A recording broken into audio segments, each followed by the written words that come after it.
Assalamualaikum warahmatullahi wabarakatuh. Perkenalkan, nama saya Nurina dari kelas 11 Mendak KJ.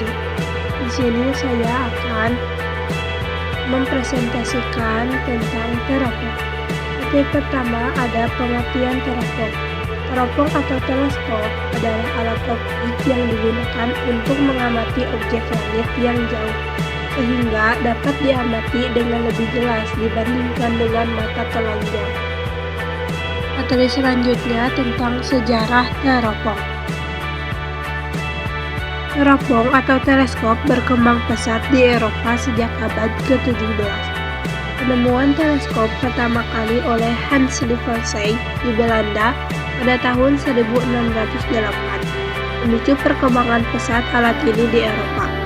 Galileo dari Italia pada tahun 1609 mengembangkan teleskop tersebut menjadi alat yang dapat digunakan untuk pengamatan benda langit, meningkatkan kemampuan pembesaran hingga 20 kali lipat, dan membuka era baru dalam astronomi.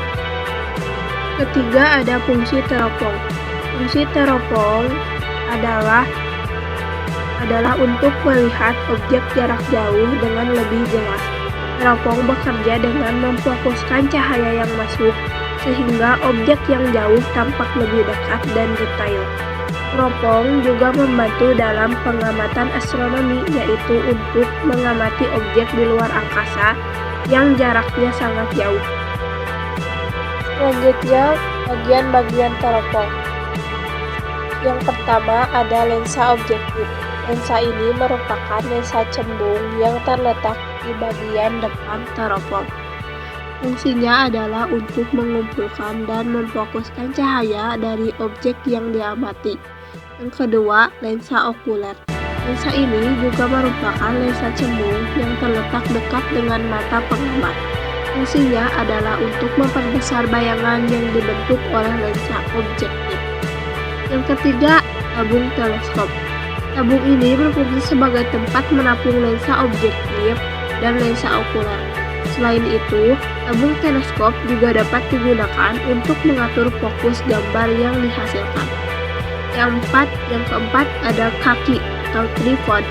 Tripod berfungsi sebagai penyangga teleskop agar lebih stabil dan bisa bergerak saat digunakan.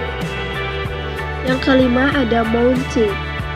Adalah bagian yang menopang teleskop dan memungkinkan pengamat untuk memposisikan teleskop dengan mudah.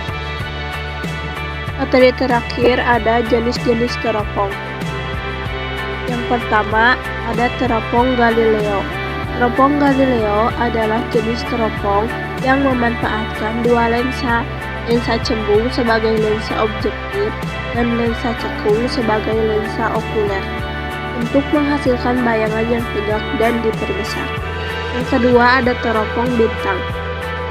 Teropong bintang adalah teropong yang biasanya digunakan untuk mengamati benda-benda langit yang jaraknya jauh, seperti bintang dan mengamati planet. Teropong bintang bekerja dengan mengumpulkan cahaya dari benda langit tersebut dan memfokuskan cahaya tersebut agar dapat dilihat dengan lebih jelas oleh pengamat.